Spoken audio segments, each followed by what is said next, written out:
దరిదాపుగా 70 లక్షల మంది రైతులు 1,52,00,000 ఎకరాల మీద వాళ్ళకున్న హక్కుని ధరణి ద్వారా పొందిన తర్వాత ఆ ధరణి చట్టం వల్ల కొద్ది మందికి జరుగుతున్న నష్టం అనే పేరు మీద ఇవాళ కాంగ్రెస్ ప్రభుత్వం రేవంత్ రెడ్డి గారి ప్రభుత్వం ఏదైతే ధరణిని పక్కన పెట్టి కొత్త చట్టం తీసుకొచ్చిండ్రో ఆ భూభారతి చట్టం ఇవాళ దరిదాపుగా తెలంగాణలో ఉన్న 70 లక్షల మంది రైతుల యొక్క గుండెల్లో రైళ్లు పరిగెత్తినట్టు చేసింది. ఇవాళ ఈ క్షణం నుంచి వెళ్ళి మొత్తం కూడా రైతులకు పిడుగుపాటుగా రియల్ ఎస్టేట్ బ్రోకర్లకు వరంగా ఈ కొత్త చట్టం అనేది వాళ్ళు ఆమోదింపజేసుకున్నారు. ఒక్క మాటలో చెప్పాలంటే ఇవాళ ఈ భూభారతి కాదు, తెలంగాణ భూములకు కాంగ్రెస్ ప్రభుత్వం పట్టిన కర్పూర హారతి. రియల్ ఎస్టేట్ బ్రోకర్లకు తెలంగాణ ప్రభుత్వం పాడుతున్న మంగళ హారతి.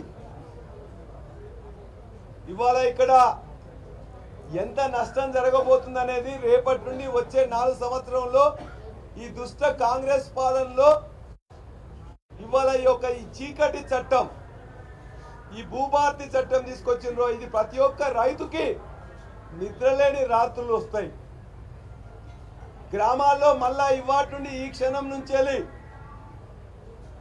రియల్ ఎస్టేట్ డౌన్ అయిందని చెప్పేసి మొత్తం నిద్రపోతున్న రియల్ ఎస్టేట్ బ్రోకర్లు అందరూ కూడా మరలా ఈ కొత్త చట్టం వచ్చింది కావచ్చు అని చెప్పేసి చట్టాన్ని పట్టుకొని రేపు పొద్దున కొత్త పాస్బుక్ వస్తుందని చెప్పేసి ఈ యొక్క పేద ప్రజల భూములను లాక్కునేటందుకు ప్రయత్నం చేస్తారు.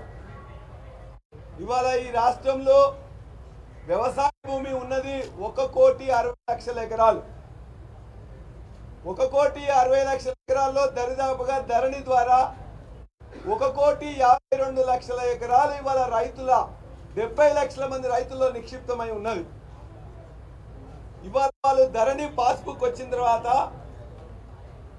18 సేఫ్టీ ఫీచర్స్ ఉన్న ధరణి పాస్బుక్ కేసీఆర్ గారి నాయకత్వంలో వాళ్ళకి ఇచ్చిన తర్వాత వాళ్ళు అమ్ముకోవడానికి తప్ప ట్రాన్సాక్షన్ తప్ప మిగతా వాళ్ళు ఎవరు కూడా దాన్ని ముట్టుకోలేరనే ఒక విశ్వాస నమ్మకం వాళ్ళకి కలిగిన తర్వాత ఇవాళ మళ్ళా ఈ చట్టం తీసుకొచ్చి వాళ్ళందరి మీద కూడా మళ్ళీ ఒక పిడుగు వేసింది.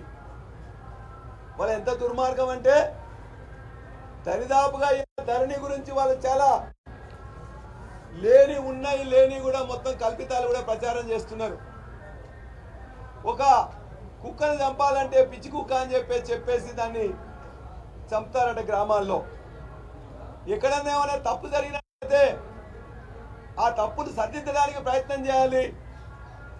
అంతేవిధంగా పార్ట్ బిలో కానీ సాదా పరిణామాలు కానీ ఏమైనా ఉన్నట్లయితే వాటిని సరిదిద్ది వాళ్ళకు కూడా పట్టాలు ఇవ్వాలి.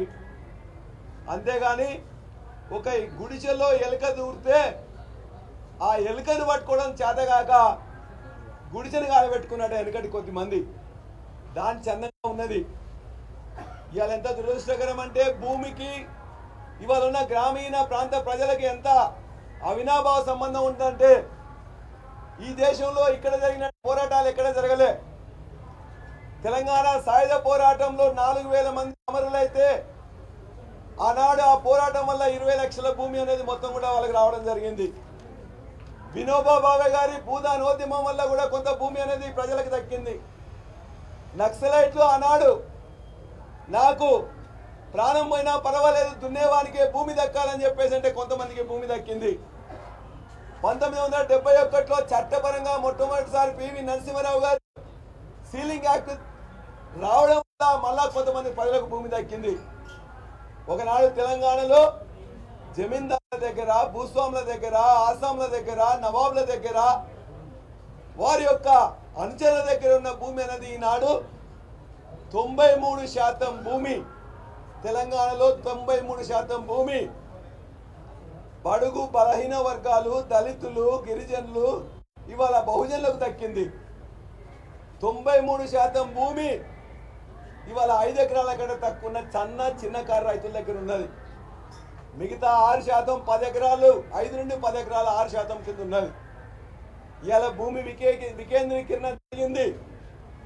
వాళ్ళ హక్కులు వాళ్లకు మొట్టమొదటిసారిగా ధరణి ద్వారా కల్పించబడ్డది. ఒకటేసారి ఆ ధరణి వచ్చిన తర్వాతనే ఇవాళ అనేక మంచి కార్యక్రమాలు కూడా జరిగినాయి. అందరూ కూడా చాలా మంది చాలా విషయాలు మాట్లాడచ్చు. ఇవాళ అడ్వాన్స్ గా స్లాట్ తీసుకున్నట్లయితే వెంటనే రిజిస్ట్రేషన్ అయింది, వాస్తవమా కాదా? రియల్ టైం అప్డేట్ అయింది. 141 రిజిస్ట్రేషన్ కార్యాలయాలు ఉంటే 773 కార్యాలయాలై మన గ్రామానికి దగ్గర మన ఇంటికి దగ్గర ఇలా రిజిస్ట్రేషన్ జరిగింది. స్టాంప్ డ్యూటీని ఎవరో మ్యానిపులేట్ చేయకుండా ప్రభుత్వం ఎంత కట్టాలో ఖచ్చితంగా కంప్యూటర్ నిర్ణయించింది. అధికారుల ప్రమేయం లేకుండా, డిస్క్రిషన్ లేకుండా ఇవాళ డైరెక్ట్ గా రైతు భూమి రైతు మళ్ళీ అమ్ముకున్నా లేకపోతే కొనుక్కున్నా కూడా వాళ్ళకే చెందేటట్లు ఇవాళ ధర చేసింది. వాళ్లకు ఎలక్ట్రానిక్ పాస్బుక్ వారం రోజుల్లో వచ్చింది. 5 నిమిషాల లోపలనే వాళ్ళందరూ కూడా మెసేజ్ వచ్చింది. ఇవన్నీ వాస్తవాలు కాదా?